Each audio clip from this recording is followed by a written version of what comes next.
Allez, nous sommes repartis pour une nouvelle vidéo et ces derniers temps, je me suis dit, en voyant plusieurs classements qui étaient pour certains incohérents, ça serait intéressant de demander l'avis des joueurs.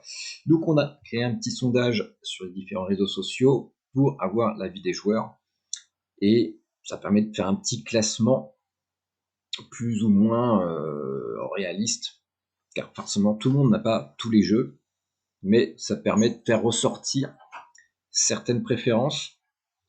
Et donc je vais voir ça avec vous. Quels sont les jeux les plus plébiscités donc en cette fin d'année 2023? Parce que nous sommes, voilà, aujourd'hui nous sommes le 27 décembre. Donc il y a sûrement des jeux qui sortiront après et qui chambouleront un petit peu ce classement. Alors, comment je m'y suis pris? C'est-à-dire que nous avons fait un petit sondage. Vous voyez ici le sondage avec les différentes réponses. Donc il y a pratiquement 200 votants, et ce qui nous a permis d'élire ce petit, vous le voyez devant vous, sans vraiment aucune réelle concurrence. Asgard Raft est numéro 1. Donc ce jeu est sorti il y a quelques semaines seulement. Il a été créé normalement avec le Quest 2, donc il n'est pas optimisé. Et c'est le gros problème de ce classement, c'est-à-dire qu'avec la sortie du Quest 3, nous avons à ce jour extrêmement peu de jeux qui sont optimisés. Quest 3, c'est-à-dire ça se compte sur les doigts d'une main, et le classement s'en ressent. Je vais vous expliquer pourquoi tout à l'heure. Donc comme vous avez vu, Asgard est numéro 1 et de très loin. Forcément, le jeu vient juste de sortir. Il y a eu beaucoup de travail dessus. Il a été offert avec le Quest 3. Donc tous ceux qui avaient le Quest 3 avaient le jeu et avaient la possibilité de le tester, ce qui n'est pas le cas de certains autres jeux.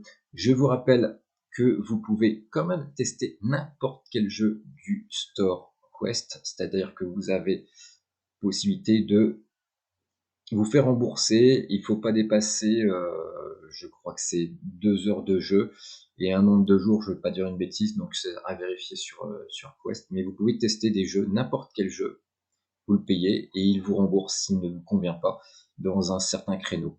Donc si ça vous intéresse, renseignez-vous sur ce sujet. Donc le deuxième, non des moindres, qui est arrivé donc, hop, c'est Beat Saber. Alors Beat Saber, c'est un jeu de rythme, ça parle pas à tout le monde, moi le premier. Ceux qui ont aimé tous les styles Guitar Hero et autres vont être servis, car vraiment c'est de la musique avec des mouvements. Hein, c'est à tester. Vous avez une version clone gratuite qui existe qui s'appelle Moonrider. Tout le monde dit que c'est moins bien, mais voilà. Moi j'ai pas eu l'occasion de tester Beat Saber. Je vais peut-être essayer une petite démo, si ça vous dit, vous pouvez tester la démo.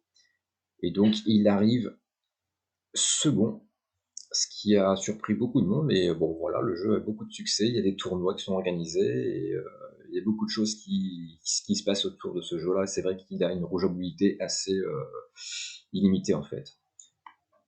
Et je vais revenir sur mon petit classement.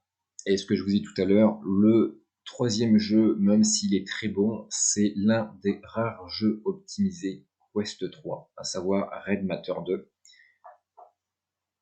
Le jeu, c'est vrai que, alors, hop, je cherche ma petite image. C'est un jeu, on va pas dire que c'est une sorte d'escape game, mais voilà, c'est un jeu de réflexion. Il n'y a pas trop d'action dans ce jeu. Et vous évoluez donc dans l'espace à savoir essayer de résoudre certaines énigmes pour avoir la possibilité d'avancer dans le jeu. Et après, je vais pas tout détailler, mais vous voyez que le classement en 4. Alors, il y a, depuis que j'ai fait le classement et là, les gens continuent à voter, il y a eu un petit changement. Resident Evil, qui était numéro 4, s'est fait détrôner par Assassin's Creed. Mais bon, quand j'ai fait le classement, c'était Resident Evil qui était en tête.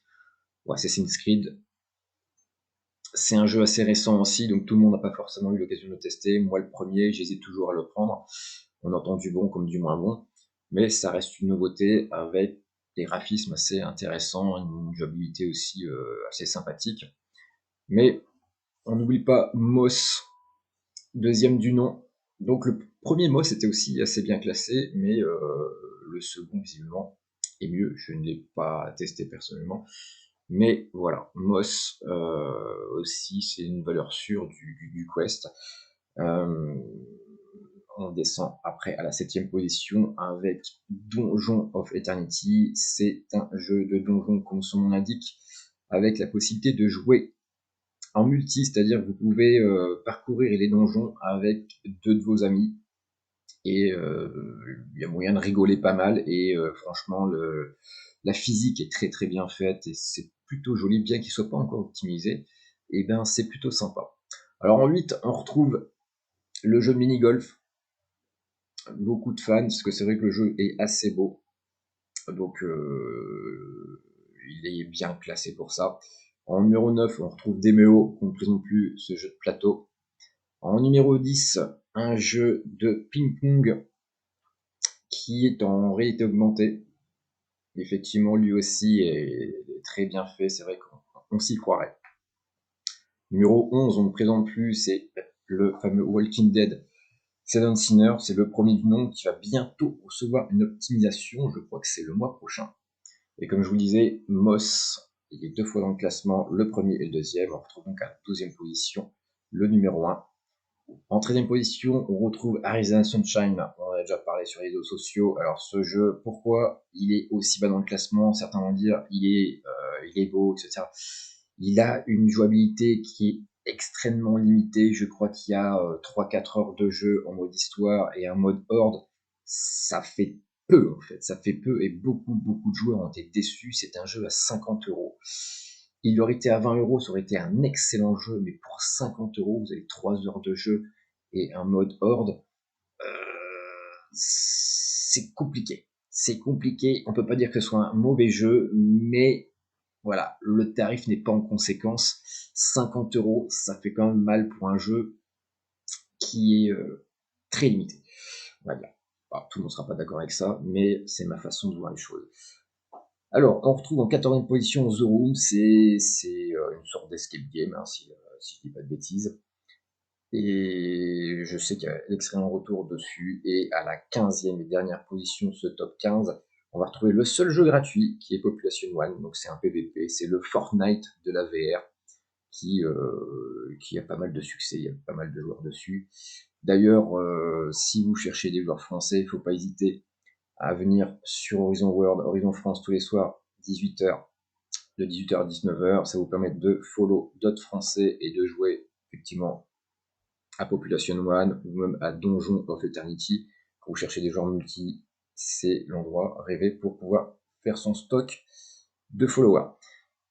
Sur ce, moi je vous laisse sur ce petit classement. N'hésitez pas à me laisser un petit commentaire, à venir sur nos réseaux sociaux pour pouvoir continuer à faire. Il y a encore d'autres sondages qui vont arriver. Je fais une sorte de petite étude sur la VR qui va arriver en janvier, à savoir les bienfaits et le négatif aussi que ça peut avoir, pour essayer d'en voir un petit peu plus clair. Et sur ce, moi je vous donne rendez-vous au prochain numéro ou un soir sur Horizon France. Allez, ciao, joyeuse fête tout le monde, bye bye.